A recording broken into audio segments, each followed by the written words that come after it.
كثيرا طيبا مباركا فيه كما يحب ربنا ويرضى أشهد أن لا إله إلا الله وحده لا شريك له وأشهد أن محمدا عبده ورسوله اللهم صل على محمد وعلى آل Muhammad. Alhamdulillahilladzi bi ni'matihi tatimmu shalihat. Alhamdulillah di malam hari ini kita masih diberikan nikmat iman, nikmat Islam, serta kesempatan untuk sama-sama ya masih bersabar ya istiqomah. Kita terus mengambil faidah ya dari perjalanan Nabi sallallahu alaihi wasallam ya, yang dimana dalam perjalanan hidup beliau ya itu banyak manfaat ya, baik dari sisi akhirat ya dan juga dari sisi dunia. Dan kehidupan Rasulullah sallallahu alaihi wasallam sendiri itu adalah mukjizat. Salawat serta salam semoga senantiasa tercurah kepada Nabi Muhammad sallallahu alaihi wasallam beserta para keluarga beliau, para sahabat beliau, para tabi'in, para tabi'ut tabi'in, dan semoga kita senantiasa istiqomah dalam menjalankan ya jejak langkah yang beliau ajarkan kepada kita melalui sunnah-sunnah beliau. Alhamdulillah kita di malam hari ini insyaallah kita masuk ke kelas yang baru ya. Kelas di level pertama sudah tamat. Kemarin ada yang ujian ya, ada yang dapat 100 ujiannya, masyaallah. Insyaallah nanti hadiahnya nyusul ya. Hadiahnya insyaallah nyusul. Kalau nggak salah yang juara 1 nih Pak Ari ya kemarin ya. Kalau nggak salah share. Yaitu di kelas pertama kita sudah selesai di 7 pertemuan. 8 ya, 8 pertemuan mulai dari muqaddimah ya kalau kita masih ingat ya di awal-awal November kalau tidak salah. Kemudian kita sudah membahas tentang kelahiran ya dan kenabian. Ya kita bagi menjadi 2 bab itu ya. Kemudian dari kenabian hingga hijrah ini cukup panjang, kita sudah bahas sampai 3 pertemuan. Kemudian setelah hijrah kita 1 pertemuan kita bahas tentang kehidupan beliau di Madinah ya, apa yang beliau lakukan. Dan terakhir ya kemarin di pekan lalu kita sudah bahas tentang periode perang membela diri ya, karena kemarin kita baru muqaddimah di perang Badar ya, muqaddimah di perang Badar. Nah, itu selesai di level pertama ya. Jadi insyaallah kita hari ini kita masuk ke sesi yang kedua. Yang awalnya tak kira saya selesai sampai di sini ya kan, karena ini jadwalnya Ustadz Abdullah ya. Nah, tapi karena kebetulan pekan ini Anda mulai kelas bahasa Arab ya hari Senin gitu. Jadi supaya enggak paralel, tapi ya kita coba selesaikan ya 8 pertemuan lagi. Kurang lebih kita akan selesai di 7 Maret ya, 7 Maret 2 pekan sebelum Ramadan. Jadi mudah-mudahan kita selesai sampai sekitar tanggal 7 Maret 8 pertemuan. Nah, di antara silabus yang akan kita bahas insyaallah kita melanjutkan dari lanjutan pertemuan sebelumnya, yaitu kita masih membahas berkaitan dengan peperangan beliau ya ketika beliau membela diri ya, mulai dari perang Badar, kemudian nanti ada pengkhianatan dari orang-orang Yahudi yang pertama kali dari Bani Qainuqa, kemudian dilanjut nanti orang-orang Quraisy balas dendam ya karena kalah di perang Badar, itu di perang Uhud ya, dan terus ya sampai nanti ada perang Ahzab ya, perang Khandaq ya atau bahasa lainnya yang terkenal perang Parit ya. Kemudian ada perjanjian Hudaibiyah ya, setelah itu kemudian damai lah, gencatan senjata, ada perang Khaybar ya, untuk memberi pelajaran kepada Bani Quraidah, orang Yahudi yang berkhianat ya, dan pengiriman surat-surat ke raja ya, ke Persia, ke Habasyah. Ada yang perang Mu'tah ya, kita nanti melawan orang-orang Romawi, itu nanti menjelang Fathu Mekah ya, Fathu Mekah. Jadi insyaallah di kelas yang kedua ini kita akan bahas kurang lebih 8 pertemuan sampai nanti menjelang akhir hayat Nabi ya. Tadi kita belum cerita nanti sampai wafatnya Nabi, tapi detik-detik lah ya. Ada perkara-perkara atau kejadian-kejadian ya, seperti haji wada ya, atau perkara yang mengawali ya bahwa Nabi ini akan wafat ya. Insyaallah nanti kita lanjutkan, mudah-mudahan sesuai jadwal ya, tidak ada libur. Kalaupun ada libur spare cuma 2 pekan ya. Karena 7, 14, 21 Maret, 22, 23, 23-nya 23, 24 kurang lebih Ramadan ya. Dan kita bisa fokus ibadah. Insyaallah nanti kita selesaikan. Ya, itu kurang lebih rencananya. Jadi mudah-mudahan kita istiqomah ya, masih terus melanjutkan kajian sirah nabawiyah kita di level yang kedua ini. Ya baik, kita murajaah sedikit. Di pertemuan yang lalu kita sudah sampaikan muqaddimah ya, dari perang Badar ya, perang Badar. Ya, di slide saya masukkan lagi ya. Jadi intinya ya, ketika di awal sudah disampaikan di pertemuan yang lalu, di antara latar belakang perang Badar terjadi itu adalah sebelumnya diawali oleh sariyah. Sariyah itu pasukan-pasukan kecil yang Rasulullah SAW itu nggak ikut di batalion tersebut. Ya, kalau Ghazwah itu berarti Nabi ada di situ. Jadi ada perang kelompok atau pasukan itu ada 2 model ya. Ada sariyah, itu pasukan kecil, biasanya nggak lebih dari 100 atau sekitar 100-an. Cirinya itu Nabi nggak ikut. Ya, cirinya itu Nabi nggak ikut.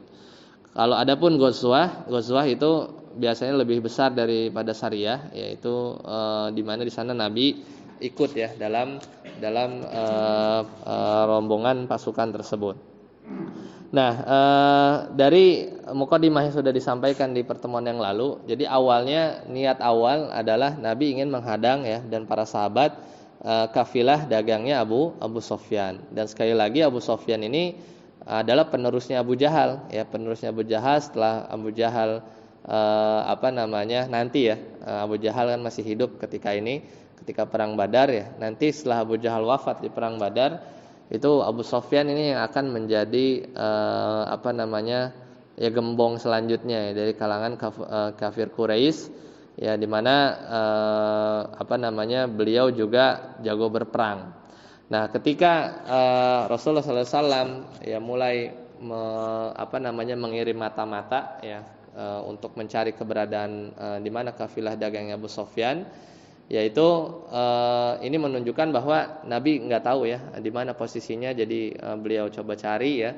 Singkat cerita ya, kemarin kita jelaskan bahwa akhirnya ketahuan ya sama kafilah dagangnya Abu Sufyan bahwa mereka telah diintai ya, untuk dicegat ya oleh para sahabat. Nah, ketika itu ya Abu Sufyan ya mengirim utusan ya kepada seorang yang namanya Domdom ya. Beliau meminta menyampaikan pesan ke Madinah, ke Mekah. Untuk apa? Untuk mengabarkan bahwa ya namanya Domdom bin Amr Al-Ghifari ya, di slide ke 10 ya.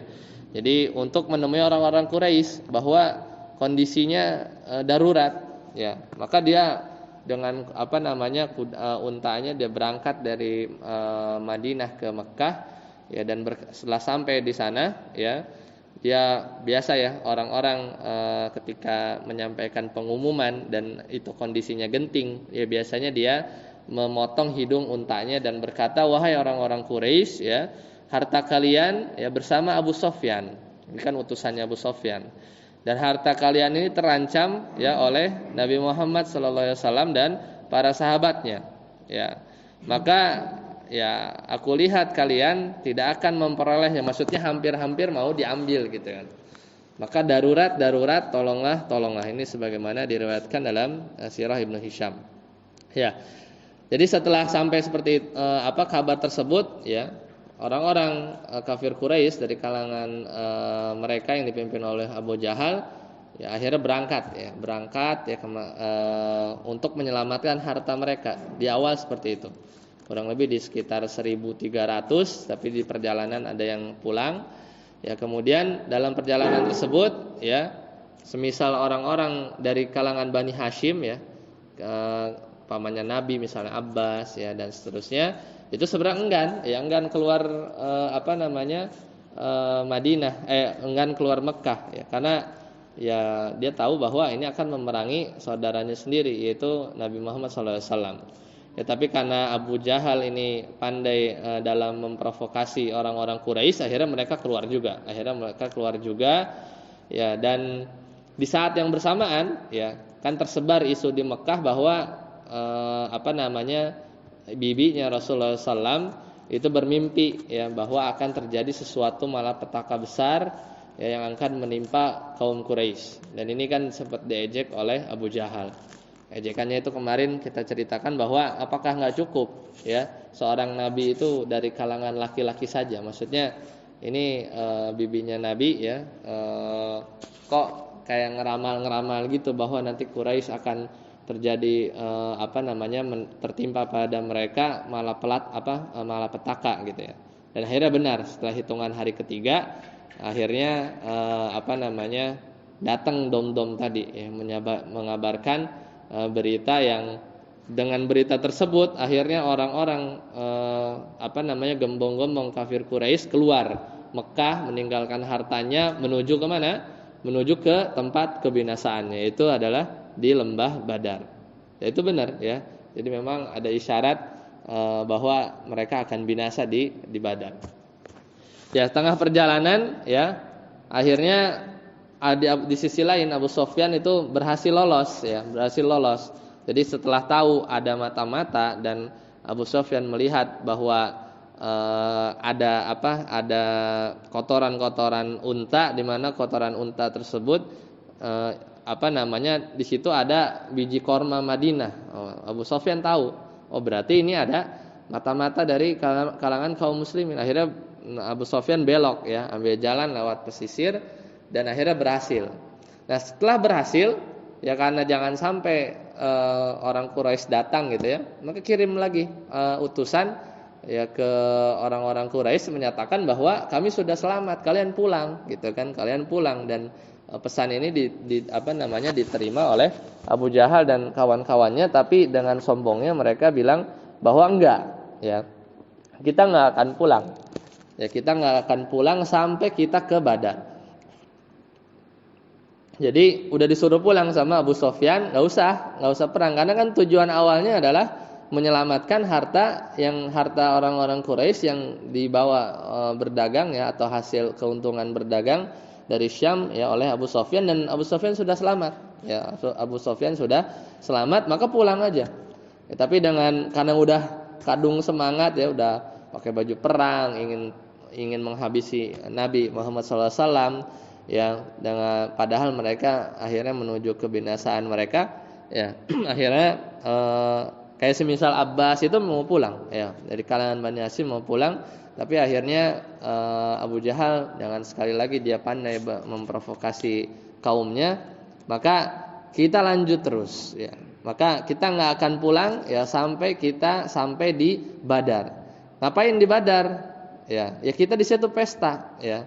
Entah kita ketemu Nabi ya Muhammad SAW, kita ketemu Muhammad SAW, atau ya kita bermalam di situ 3 hari, kita potong unta ya, kemudian kita bersenang-senang ya, menunjukkan bahwa ya, Nabi Muhammad SAW nggak berani ya, akan kabur ya, dan seterusnya, dan menunjukkan kepada orang-orang Arab bahwa ya Muhammad dan sahabatnya SAW itu takut ya, atau nggak berani ya. Itu yang rencananya atau yang akhirnya dilakukan oleh Abu Jahal dan kawan-kawannya sejumlah 1.000 orang.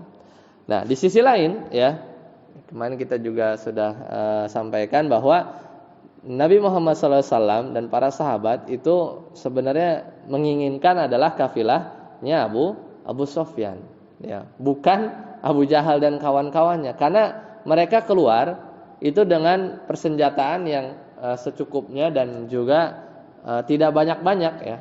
Bahkan nggak semua sahabat terlibat dalam perjalanan menuju Badar ini, karena ya toh yang dihadang cuman sekitar 40-50 orang, dengan 300 kaum muslimin harusnya selesai ya.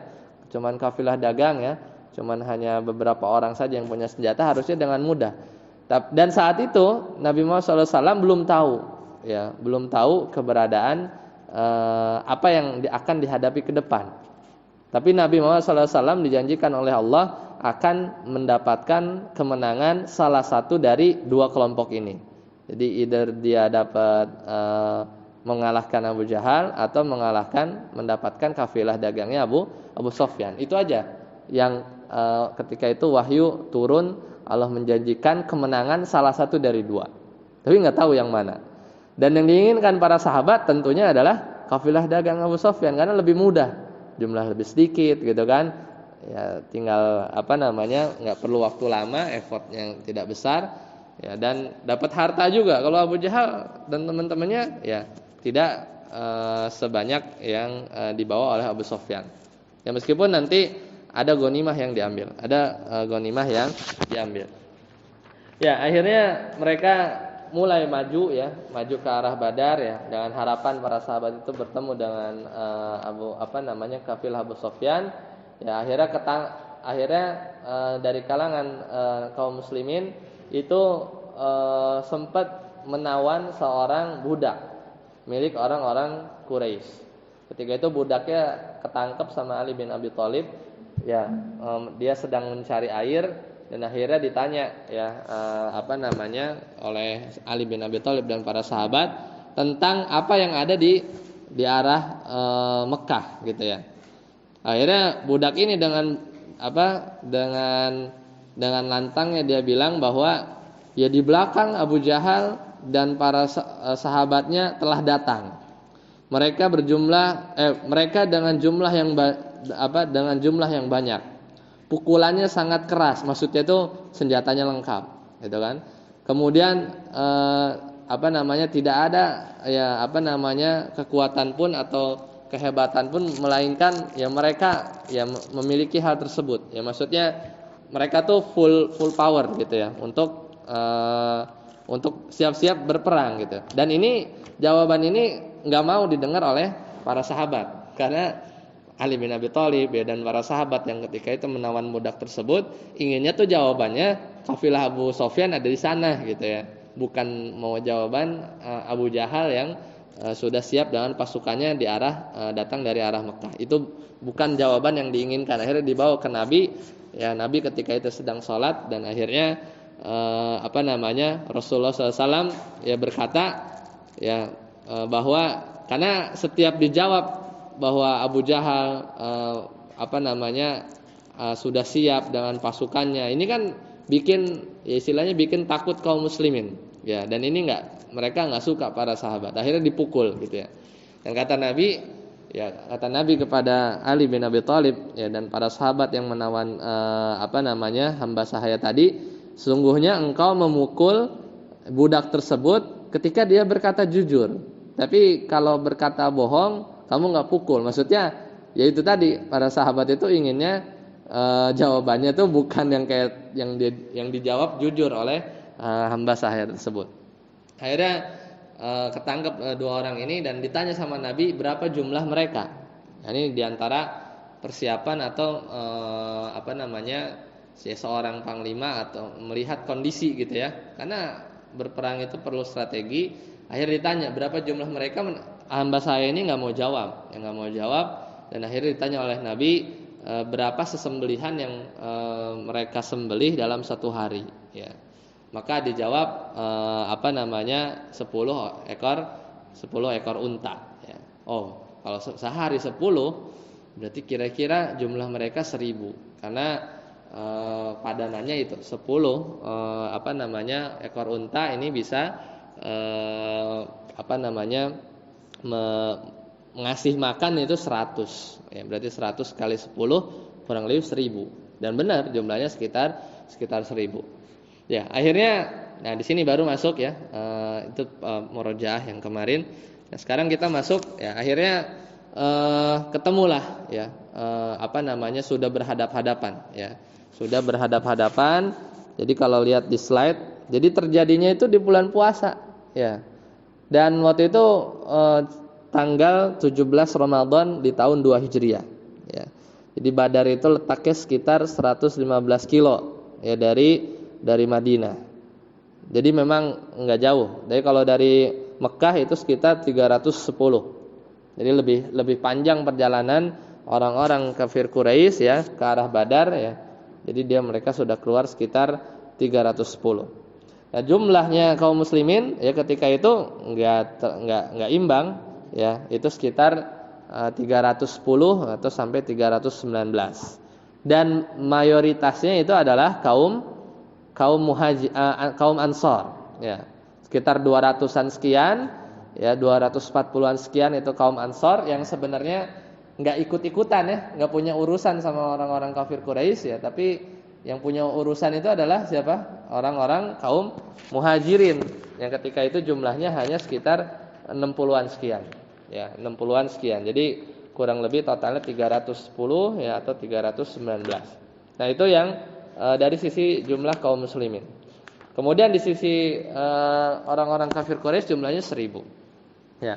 Dan itu terjadi di bulan puasa. Sebagian sahabat ada yang melanjutkan puasanya ya. Padahal boleh ya ketika itu berbuka ya, bukan bukan maksudnya berperang dalam kondisi puasa berarti makin tawakal atau gimana, karena Nabi membolehkan. Jadi sahabat ketika itu terbagi menjadi dua kelompok.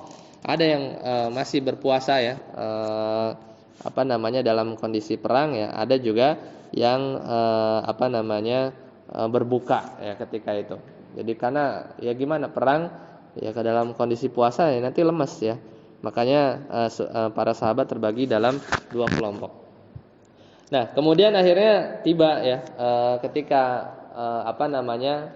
mereka di malam hari ya sudah tahu jumlahnya, kemudian tinggal nunggu fajar ya. Karena peperangan ya kalau malam nggak kelihatan ya, nggak ada lampu ya. Jadi biasa peperangan itu ini kondisinya di waktu duha ya. Kemudian udah tahu jumlahnya ya.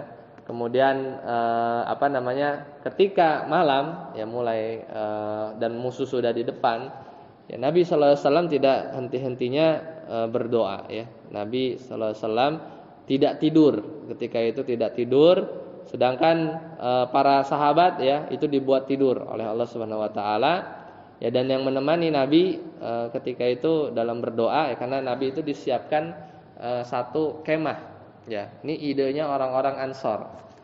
Jadi setelah Nabi mendapatkan istilahnya komitmen ya, terutama dari orang-orang Muhajirin, orang-orang Ansor, karena kalau orang-orang Muhajirin pasti semangat ya, mereka kan benar-benar semangat yang berkobar karena ingin melawan ya orang-orang yang mengusir mereka. Sedangkan kaum Ansor, Nabi perlu komitmen mereka. Kenapa? Karena mereka keluar dengan niat awal mau ngejegat kafilah dagang yang sebenarnya simpel gitu ya. Tapi ini jadi kebawa-bawa gitu kan. Kebawa-bawa sama ya bertemu dengan orang Quraisy yang kaum Ansor sebenarnya enggak ada, istilahnya tidak ada urusannya kalau mau berbicara seperti itu ya. Tapi akhirnya Sa'ad bin Mu'adz, ini pimpinannya dari kalangan kaum Ansor, akhirnya memberikan komitmen, bahkan beliau tadi mengusulkan ya udah buat satu namanya kemah gitu ya, di mana Nabi di sana ya.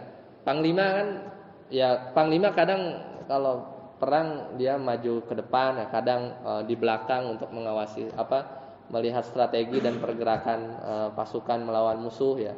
Sampai-sampai dibuatkan satu kemah yang kata Sa'ad bin Mu'adz ya, kemah ini yang kau di sini ya melihat ya bagaimana kondisi situasi perang nanti atau besok.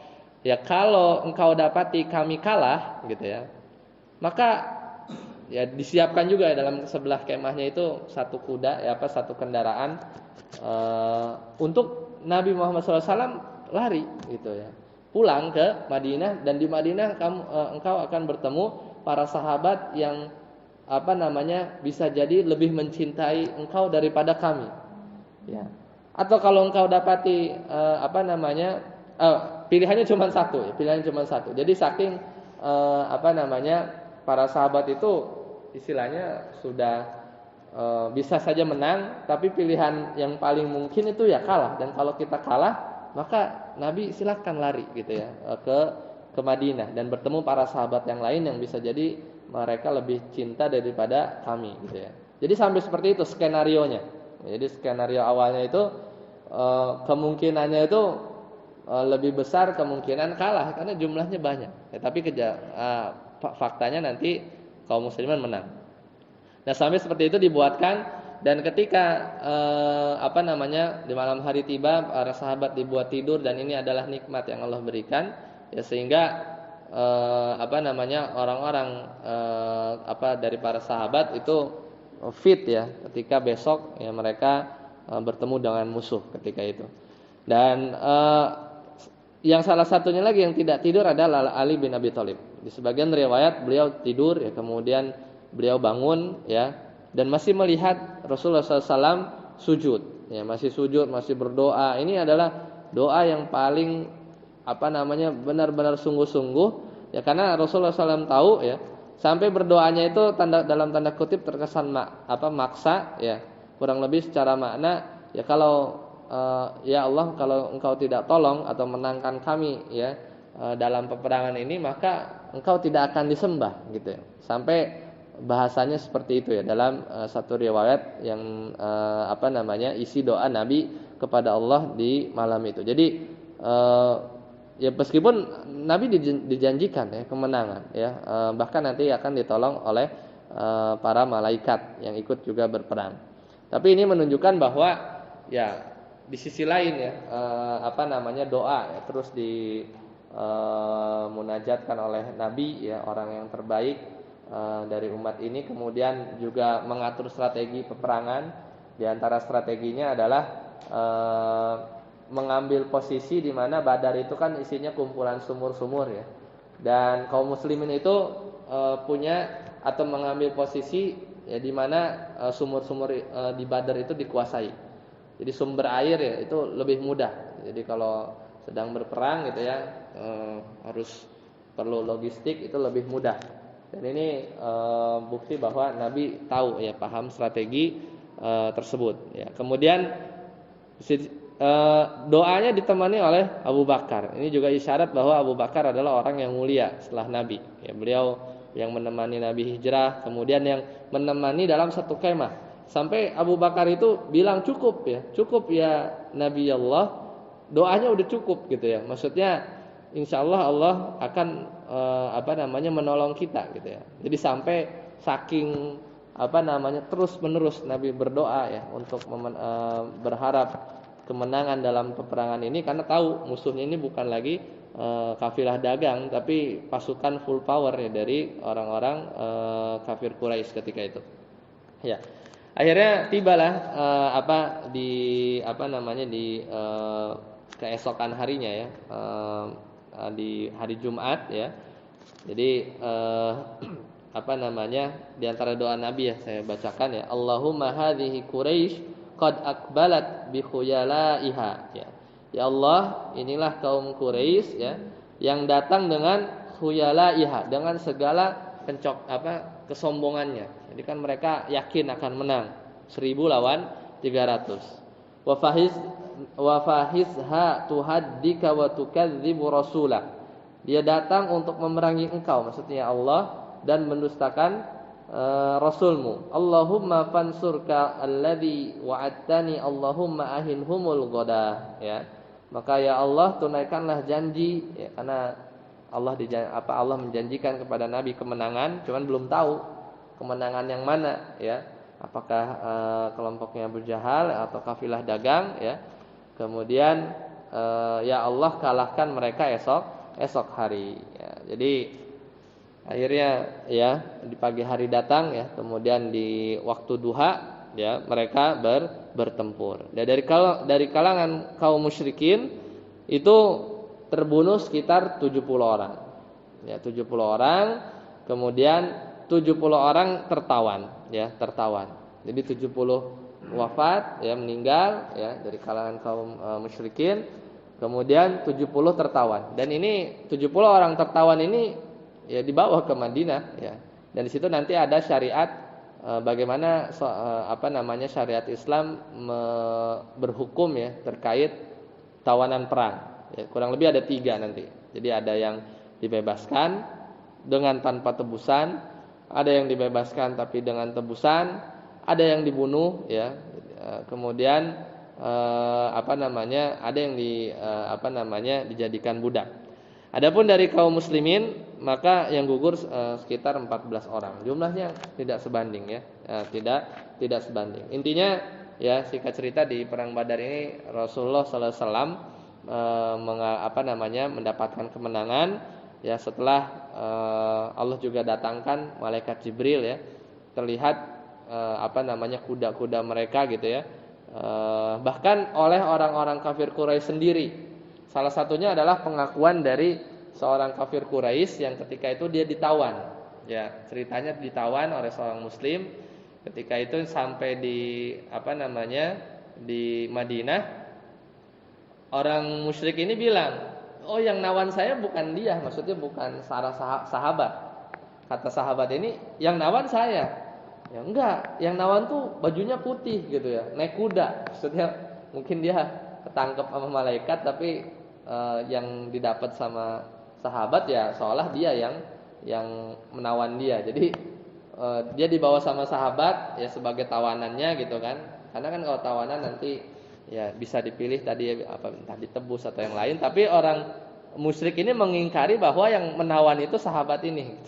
Padahal yang menawan ini adalah ya seorang yang bajunya putih ya, dengan berkuda gitu ya. Padahal ketika itu nggak ada dari sahabat yang dengan ciri-ciri tersebut ya, Ya akhirnya mereka di antara yang gugur atau yang wafat dari kalangan kaum musyrikin adalah Abu Jahal ya, dan dia dibunuh oleh seorang anak muda ya. Kemudian gembong-gembong mereka juga wafat kayak Umayyah bin Khalaf ya. Ini seorang yang nyiksa Bilal ya. Dan Nah, nanti anak-anaknya ini yang anak-anaknya masih hidup kayak Ikrimah bin Abi Jahal nanti masuk Islam ya. Kemudian Sumayyah bin anaknya Umayyah bin Khalaf ya. Itu dia akan masih hidup dan dari kalangan yang muda-muda itu nanti akan balik lagi di perang Uhud ya dalam rangka ingin balas dendam. Ya. Akhirnya ya pasukan Nabi sallallahu alaihi wasallam ya mendapat banyak ghanimah ya. Ketika itu belum ada sistem pembagian ghanimah sampai turun ayat yang menjelaskan hal tersebut. Karena dulu ketika peperangan orang yang berhasil membunuh musuhnya maka yang semua peralatan atau yang melekat di badan seorang musuh tersebut itu milik orang yang membunuhnya.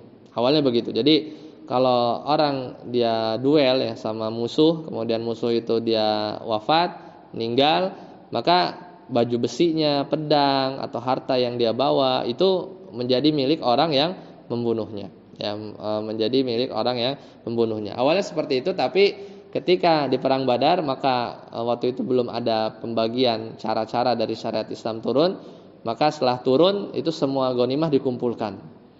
Kemudian bagian Rasulullah itu ya khumus ya 1/5. Sisanya baru sahamnya dibagi kepada para prajurit. Kurang lebih seperti itu. Ya jadi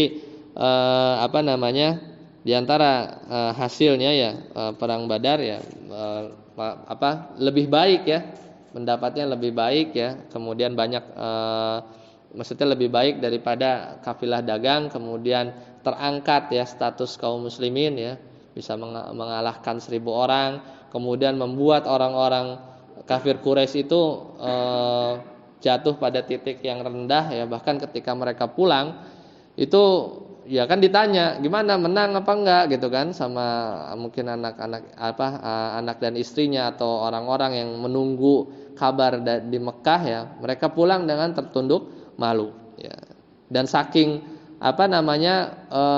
menahannya ya biasa ya kan banyak yang gugur ya, dari kalangan wanita itu biasanya mereka itu meratap. Bahkan dulu di sisi lain juga sama, di kaum muslimin ketika itu juga para wanita itu biasanya kalau orang meninggal itu meratap. Jadi nangis, kemudian ngajak orang-orang supaya nangis bareng. Biasanya itu perempuan. Jadi solidaritas. Itu namanya niyahah ya. Dan dulu belum dilarang. Ya, meratapi mayit itu belum dilarang. Jadi kalau suaminya meninggal misalnya, kemudian mereka itu diantara kebiasaan wanita-wanita di zaman dulu di kalangan Arab itu dia nangisin 1 sampai 3 hari gitu. Kemudian nanti datang temennya ikut nangis juga gitu. Jadi menunjukkan bela sungkawanya dengan cara seperti itu. Tapi belakangan nanti akhirnya itu dilarang dan bahkan dosa besar. Tapi dulu belum. Nah, mereka yang mendapatkan kalahan dari kalangan kafir Quraisy itu akhirnya saking malu ya, dan agar terlihat tegar ya oleh musuh atau orang-orang sekitar di daerah Mekah, maka para petinggi-petinggi mereka itu melarang untuk nangis. Pokoknya biar kelihatan tegar, dan kata para ulama ini menjadi siksaan tersendiri. Gimana orang lagi sedih gitu yang harusnya dia nangis gitu ya, itu ditahan. Jadi nggak boleh nangis ya. Itu kan jadi jadi malah petaka sendiri, udah banyak yang korban dari kalangan musyrikin tadi 70 orang ya. Kemudian mereka juga sedih tapi nggak bisa meluapkan kesedihannya. Itu pun adalah azab tersendiri bagi mereka ya. Jadi itu yang menimpa dari kalangan kaum musyrikin di Mekah. Ya, selesai. Akhirnya Nabi pulang di Badar. Biasanya kalau habis menang peperangan ya Nabi nginep ya di beberapa perjalanan ya, untuk diantaranya untuk tadi ya istilahnya cooling down lah. Jadi ada para sahabat yang terluka, kemudian ada ini dulu mengurusi jenazahnya para syuhada ya, di mana mereka itu kan mesti dikuburkan di mana mereka wafat gitu ya, dan tanpa perlu dikafan ya, bahkan bajunya tidak perlu diganti ya, bajunya tidak perlu diganti dengan darah-darahnya tersebut. Itu syariat ya berbeda ya bagi para syuhada ya, syuhada Badar. Dan perang Badar ini adalah perang disebut Yaumul Furqan, Yaumal Taqal Jam'an, ketika dua pasukan bertemu, dan para alumni gitu ya, alumni perang Badar itu disebut Al-Badri ya. Ya jadi dan dipastikan masuk surga ya, dipastikan masuk surga. Bahkan ya ketika itu Hatib ya, ketika di Fathu Mekah, ini berapa tahun berarti 2 ke 8, sekitar 6 tahun kemudian ya, Hatib ini melakukan dosa besar ya, yaitu dia membocorkan, bikin surat ya ke saudaranya di Mekah bahwa Nabi akan ke Mekah, maksudnya akan nyerang Mekah. Ini di Fathu Mekah. Dan ini pengkhianatan besar ini, ya kan? Akhirnya Nabi diberikan wahyu bahwa Hatib ini dia membocorkan rahasia negara gitu kan, bahwa kita mau menyerang dengan tiba-tiba ke Fathu Mekah. Ini kejadiannya 6 tahun setelah perang Badar. Kemudian akhirnya diketahuan lah kan, dikirim oleh satu utusan, dan utusan itu akhirnya dikejar kalau tidak salah oleh Ali ya. Dan akhirnya dapat ya, akhirnya tidak informasi itu nggak sampai ke Mekah. Dan Umar sempat marah gitu ya, sampai-sampai minta izin ke Nabi bahwa dia munafik dan izinkan aku untuk menggal dia. Ini sahabat. Kemudian kata Nabi Muhammad SAW, lah, bukankah dia ikut perang Badar gitu ya? Ya, maka kata Umar baru ingat gitu ya. Dan kata Nabi ya, bahwa man syahida badran ya, siapa yang dia ikut perang Badar ya, maka lakukanlah apa yang dia suka, maka faqad ghafara lahu, maka dia sudah diampuni. Nah, kata para ulama ya, kenapa demikian? Karena pahala di jihad di perang Badar itu sangat besar. Bahkan sahabat itu berbuat dosa itu tertutup ya, dosa-dosa yang dosanya bukan sembarangan tadi ya, berkhianat sampai ini bisa kacau nanti rencana untuk Fathu Mekah gitu ya. Tapi ternyata ya karena memang pahalanya sangat besar ya, dan tidak disebut orang-orang yang lulusan dari perang Uhud itu disebut Uhudi ya, atau yang ikut perang Khaybar disebut Khaybari, tapi enggak disematkan seperti itu kecuali di perang Badar. Kalau perang Badar itu nama sahabat tuh ujungnya ada Al-Badri, bahwa dia ikut perang Badar. ikut perang Badar dan menunjukkan keutamaan orang-orang yang ikut perang Badar. Ya, seperti itu. Nah, kemudian ya setelah selesai pengurusan para syuhada Badar ketika itu, kemudian yang jenazah kaum Quraisy juga dikumpulkan dalam satu sumur ya, kemudian dipermalukan oleh Nabi dengan ditanya ya, mayat-mayat itu kan sebenarnya nggak bisa ngomong, tapi Nabi bertanya ya, apakah kalian sudah mendapatkan apa yang dijanjikan oleh Allah? Nggak ada yang jawab. Ya, Umar heran. Kemudian apakah dia mendengar? Ya, kata Nabi Muhammad SAW, sungguhnya dia mendengar daripada kalian mendengar ucapan aku ini. Maksudnya mereka dengar cuman nggak bisa jawab. Jadi saking terhina dikumpulkan dimasukin dari satu sumur ya, di sumur di Badar ya, jenazahnya tadi ya orang-orang musyrik. Kemudian dia sudah wafat, tapi ruhnya mendengar ketika itu. Dalam satu riwayat ya apa yang dikatakan oleh Nabi, tapi mereka nggak bisa jawab. Gimana sih orang dipermalukan dalam kondisi terpuruk, mereka sudah meninggal juga, kemudian ditanya bahwa mereka akan diazab, udah ketemu belum gitu ya, maksudnya udah ketemu azabnya belum di alam barzakh, tapi mereka menjawab, maka itu kondisi yang sangat hina ya, sangat hina dari orang-orang kafir atau musyrikin Quraisy ketika itu. Akhirnya Nabi pulang, kemudian kemenangan ini didengar ya sahabat-sahabat yang lain di Madinah. Kemudian di situ muncullah ya orang-orang munafik ya, semisal Abdullah bin Ubay bin Salul, kemudian dari kalangan Yahudi yang makin dengki lagi karena mereka ekspektasinya Nabi itu kalah ya, 300 dengan 1000 gitu ya. Tapi ternyata menang gitu ya. Jadi makin dengki lagi ya bahwa Nabi bisa menang lawan orang-orang kafir Quraisy yang jumlahnya 1000. Ya, padahal mereka ya seperti diceritakan di awal waktu di pertemuan ke-7 ketika Nabi hijrah ke Madinah, mereka punya satu perjanjian atau undang-undang dasarnya Madinah ya, bahwa kalau ada musuh yang masuk menyerang Madinah maka harus bersama-sama ya untuk melawan gitu kan, dan nggak boleh menumpahkan darah sesama rakyat di Madinah gitu ya. Jadi ada perjanjian damai lah. Intinya di situ ada orang-orang Yahudi ya dan orang-orang Muslim yang baik Muslimnya hanya KTP ya, orang-orang munafik gitu ya, seperti Abdullah bin Ubay bin Salul, karena makin takut ya, mereka makin takut ya, karena posisinya Nabi ketika itu dan para sahabat menang. Nah akhirnya dalam beberapa kesempatan ketika itu setelah perang Badar ya mulailah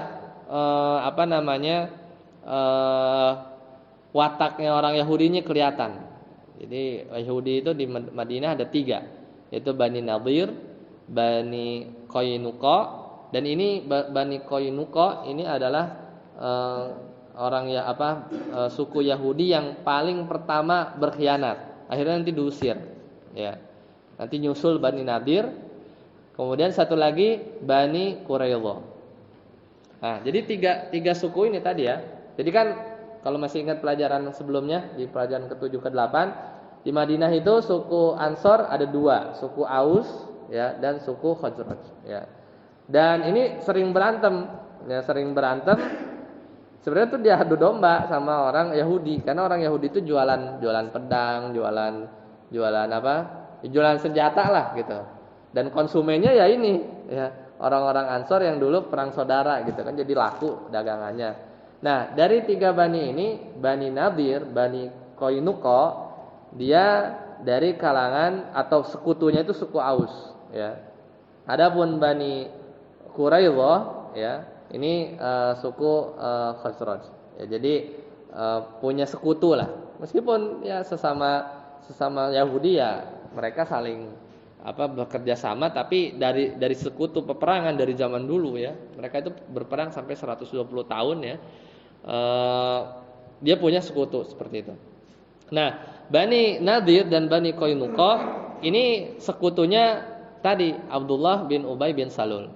Ya, dia adalah petinggi dari kalangan ya suku Ansor lah, atau dulu adalah suku Aus ya, ketika belum bersatu ya, atau belum dipersatukan oleh kaum muslimin atau oleh Nabi Muhammad SAW.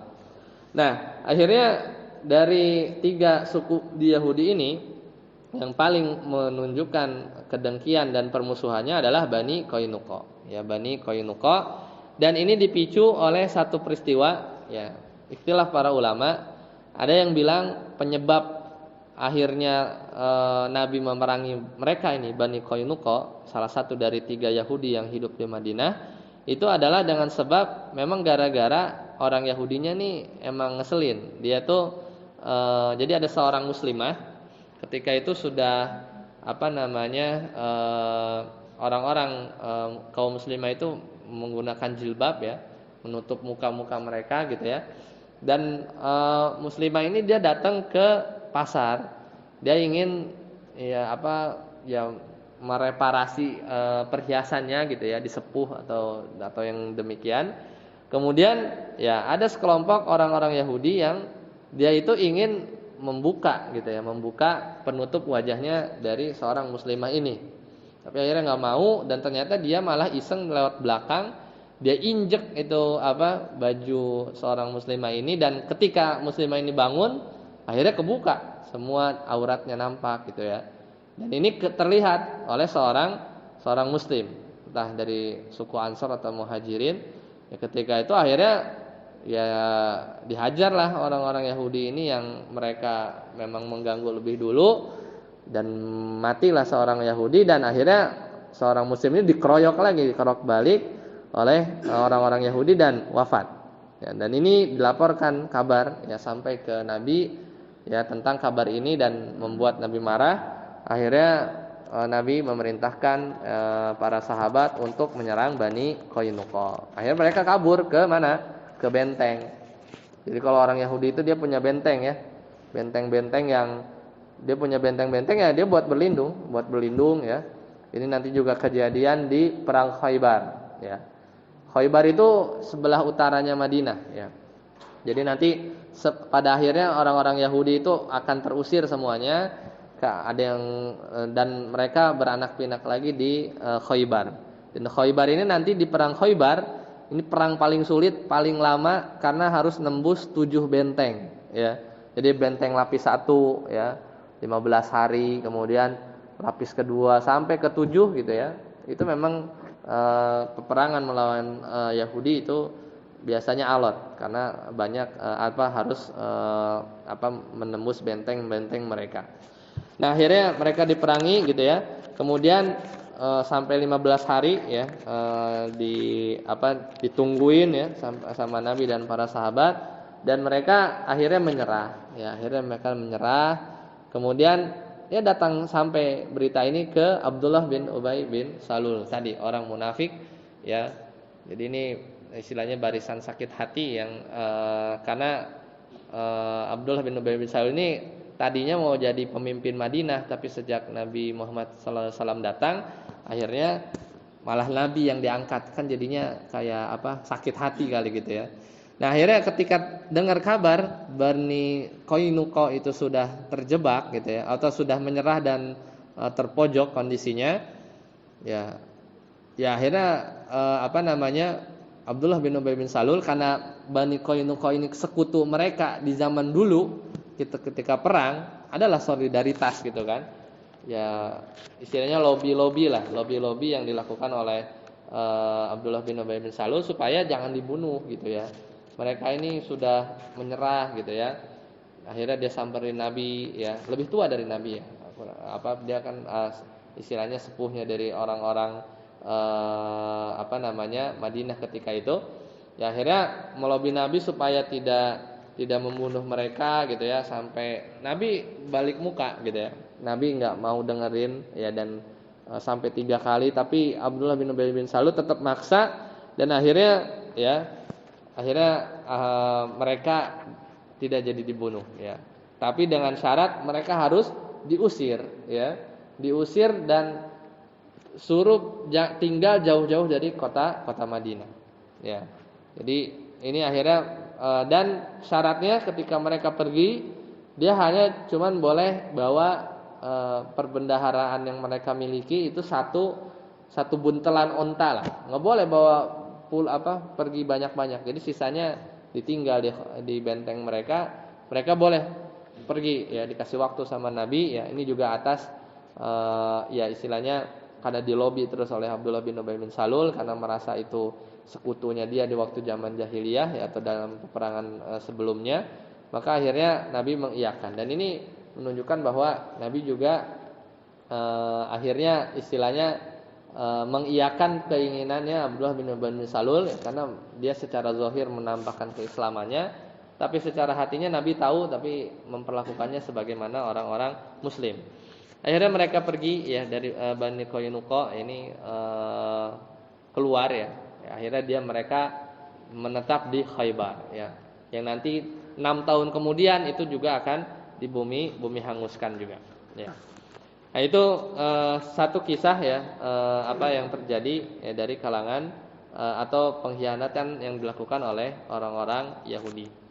Nah, apa hikmahnya ya, terutama di bagian ini ya. Pertama, bahwa ternyata ya penutup muka ya atau jilbab secara umum gitu ya, itu memang sudah dilakukan oleh orang-orang muslimah ketika itu ya. Jadi ini bantahan juga bagi orang-orang orientalis yang bilang bahwa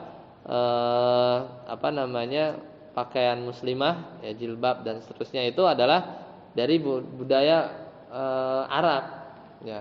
Kalau memang itu budaya ya dan ya maka orang-orang Yahudi yang mereka tuh punya kedengkian kepada orang-orang muslim itu nggak akan dia berusaha keras gitu ya, godain atau istilahnya membuat seorang muslimah itu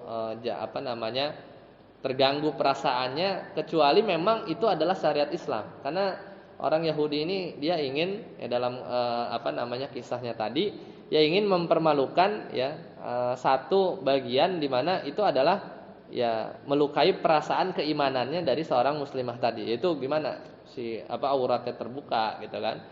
Kalau seandainya itu hanya budaya saja gitu ya, maka itu bukan jadi tujuan utama ya orang-orang Yahudi. Mereka mengganggu dari sisi itu ganggu yang lain gitu ya. Tapi dari sisi ini mereka ingin menjatuhkan harkat martabat seorang muslimah dari sisi ya bahwa itu adalah syariat Islam. Itu pertama. Kemudian yang kedua ya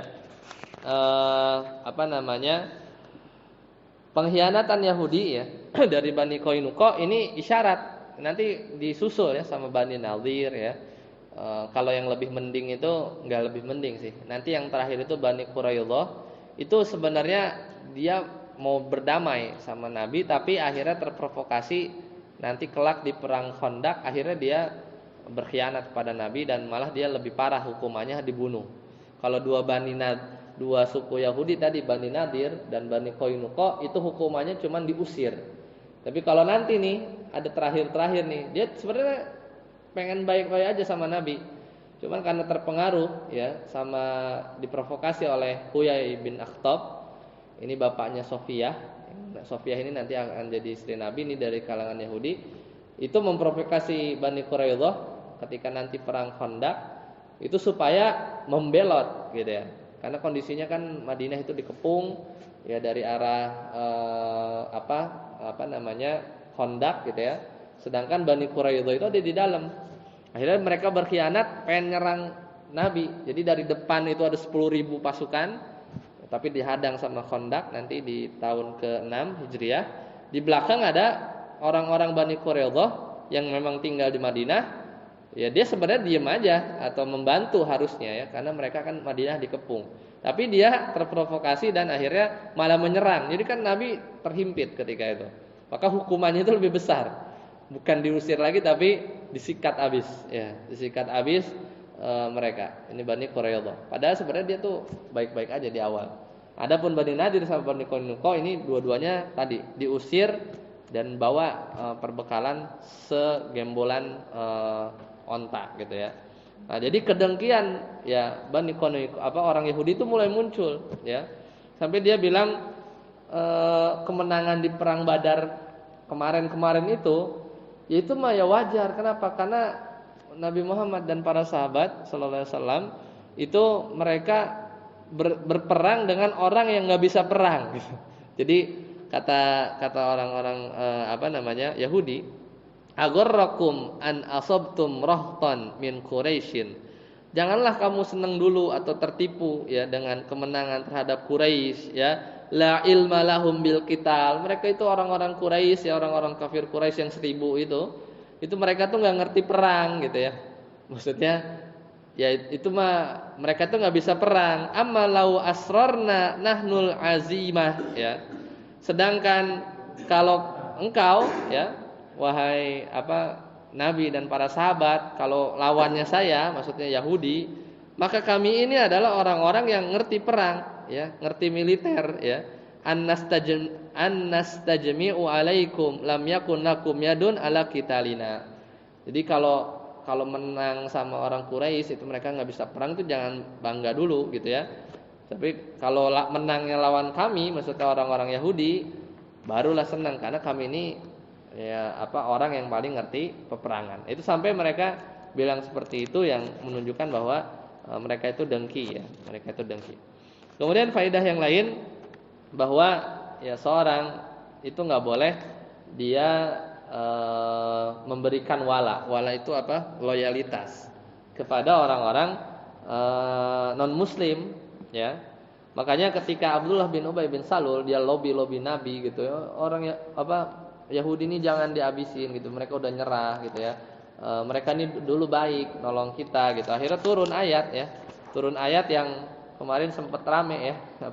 Surat Al-Maidah ayat 50. Iya. Jadi ya ayyuhalladzina amanu ya. Janganlah kalian wahai orang-orang beriman, janganlah kalian menjadikan orang-orang Yahudi dan Nasara pemimpin kalian. Maksudnya berwala, berloyalitas.